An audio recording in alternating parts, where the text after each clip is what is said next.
জীবনের অন্তিম লগ্নে এসে মনে হবে, এক হাত জমির জন্য আত্মীয়র সঙ্গে ঝগড়া করাটা ছিল ভুল।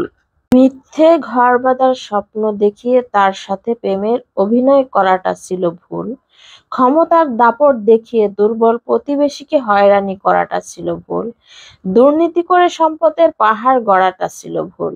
উপরে ওঠার সিঁড়ি তৈরি করতে গিয়ে বন্ধুর সাথে প্রতারণা করাটা ছিল ভুল। দিনের পর দিন মানুষকে অকারণে কষ্ট দেওয়াটা ছিল ভুল।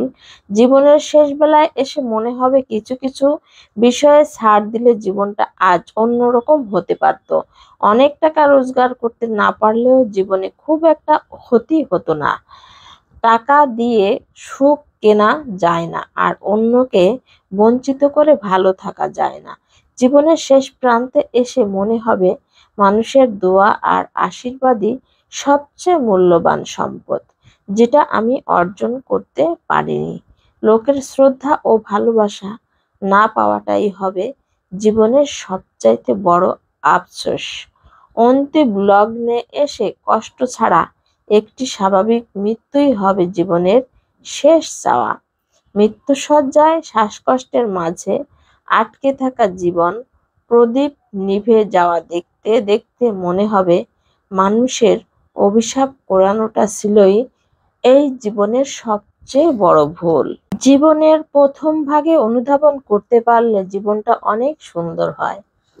আজকের এই কথাগুলোর সাথে বাস্তব জীবনের মধ্যে ক্যাপশনটার অনেক মিল আছে। একটা সময় মনে হবে, যা জীবনে ভেবেছি পড়েছি জীবনে যাচাই করে গেলাম সবই যেন ভুল। একটা সময় সবাই বুঝতে পারে নিজের ভুলগুলো, তখন আর ক্ষমা চাওয়ার সময়টাও থাকে না, করে শুধু আফসোস। তবে আগে থেকে যদি আমরা এই কথাগুলো বুঝতে পারি, তাহলে মানুষের মতো মানুষ হওয়া যায়, না হয় অন্যথায় মানুষের মধ্যে একটা জানোয়ারের রূপ নিয়ে মরতে হয়। তা না হলে জীবনের শেষ পর্যায়ে এসে মনে হবে, এক হাত জমির জন্য আত্মীয়ের সঙ্গে ঝগড়া করাটা ছিল ভুল। সুপ্রিয় দর্শক, এই লেখনীগুলো আমার খুব ভালো লেগেছে, তাই ক্যাপশনটা আপনাদের সঙ্গে শেয়ার করলাম। সবকিছু মিলিয়ে ভিডিওর পাশে যারা ছিলেন তাদেরকে অনেক অনেক ধন্যবাদ। আজকের আমি বেলে মাছের মাখানো একটা ঝোল রান্না করেছি।